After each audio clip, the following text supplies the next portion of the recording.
Bu darsimizda Excel'dagi Swodnet tablitsi funksiyasi yordamida katta hajmdagi ma'lumotlarni, ayniqsa ular aralash bo'lib yotgan bo'lsa ham, ularni tartiblab turib, o'zimizga kerakli natijani tez va osonlik bilan olishni o'rganamiz. Bu o'rganishga oson va juda ham oddiy funksiya, lekin samaradorlik darajasi bu sizni boshlang'ichdan o'rta darajaga olib chiqadi. Assalomu alaykum do'stlar, Excel akademiyasiga xush kelibsizlar. Demak, bugungi darsimiz uchun men o'rtacha kattalikdagi ma'lumotlarni tanlab oldim. Qatorlar soni bo'yicha ma'lumotlar 2767 ta ekan va hamma ma'lumotlar qatorlarda tartibsiz holatda turibdi. Bu ma'lumotlar bo'yicha bizda 7 ta vazifamiz bor. Bugun amaliyotda ko'rib chiqamiz ularni birma-bir.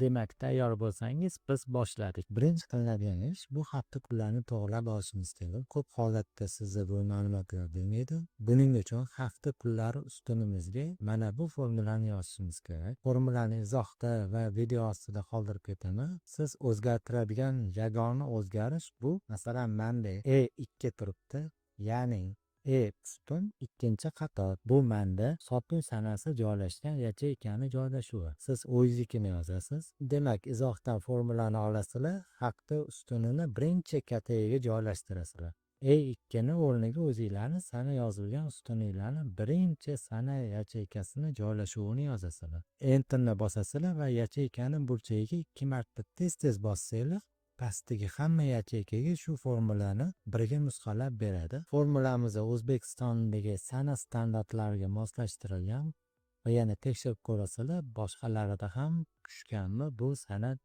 hafta kunlari. Endi darsimizning asosiy qismiga o'tamiz. Ctrl+T ni bosib, tablitsa ko'rinishiga keltirib olamiz jadvalimizni.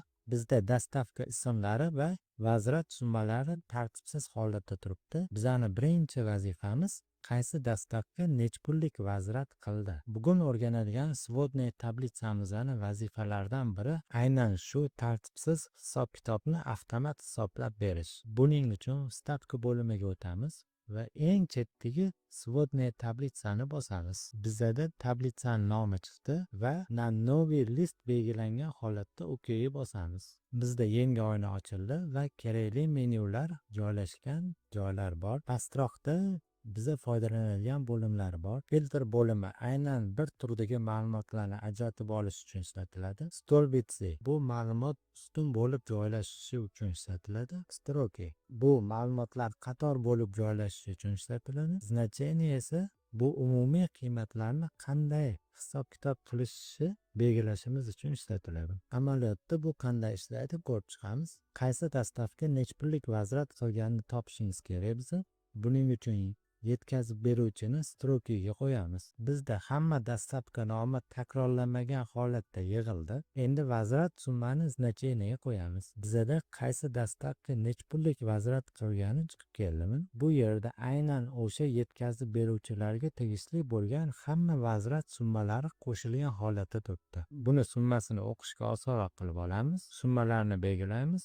O'qishga oson bo'lishi uchun format yacheykaga kirib chislovoyga o'tamiz. Qoldiqlarni 0 qilib qo'yamiz va razdellikni bosib qo'yamiz. Hammasi tayyor bo'lsa OK bosamiz. Endi summalar ko'zga yoqimliroq bo'ldi. Ma'lumotlarimiz tayyor. Biz ikkinchi vazifaga o'tamiz. Ikkinchi vazifa bizda savdo agentlarining umumiy savdosini aniqlashimiz kerak. Buning uchun avvalgi belgilaganlarimizni olib tashlaymiz. Sichqonchani bosib turib olib tashlasangiz ham bo'ladi yoki shunchaki bitechkani o'chirib qo'ysangiz ham hisoblashdan olib tashlanadi. Agentlarning umumiy savdosini topish uchun sotuv agentini strokiga tushiramiz. Значениеga sotuv summasini qo'yamiz.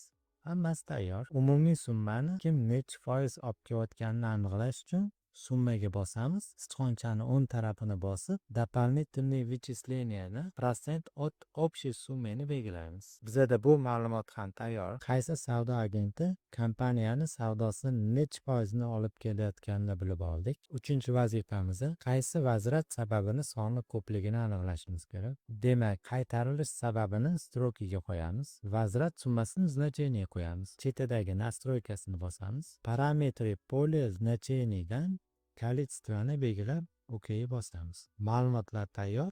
Bizda eng ko'p qismi mijozi puli bo'lmagani uchun vaziyat bo'lgan ekan. Bizda 4-vazifamiz dastavkani ishlagan summasini foizini hisoblash.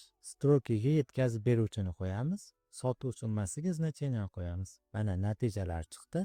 Endi summasini hisoblash uchun yuqoridagi analiz bo'limiga kiramiz. Bu yerdan polе элементы и наборini ustiga bosib Вычисляемое polga kiramiz. Imyaga 1% oylik deb qo'yamiz. O'zingiz xohlagan yozuvni yozishingiz mumkin bu yerga va formula degan joyini tozalab tashlaymiz. Pastdagi sotuv summasini belgilaymiz va formulaga qaytib ko'paytiruv 0.01 yozamiz. Bu 1% o'lishni chiqarib beradi va OK bosamiz. Bizda dastavkaga ajratilgan 1% summa chiqdi. Bizda 5-vazifa eng ko'p savdo bo'lgan top 5 kunni aniqlashimiz kerak. Buyurtma sanasini strokiga qo'yamiz.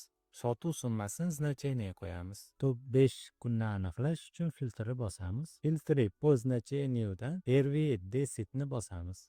Показатni 5 qilib qo'yamiz bizga chunki top 5 talik kerak. Bu yog'iga naibольших turaveradi. Agar sizga eng past savdo 5 talik kerak bo'lsa, naименьшихni belgilasangiz bo'ladi. OK bosamiz. Bizda top 5 sotuv bo'lgan kunlar aniqlandi. 6-vazifamiz eng ko'p savdo bo'lgan hafta kunini aniqlashimiz kerak. Eng ko'plari eng yuqorida turishi uchun satrovka qilamiz va qiymatlarni o'qishga oson qilib summa ko'rinishida qilib qo'yamiz. 6-vazifamiz ham bajarildi. Eng ko'p savdo bo'ladigan kun bu seshanba ekan. Bizda 7-vazifamiz qaysi savdo agenti haftani qaysi kunida o'rtacha qanchadan savdo qilganini aniqlashimiz kerak.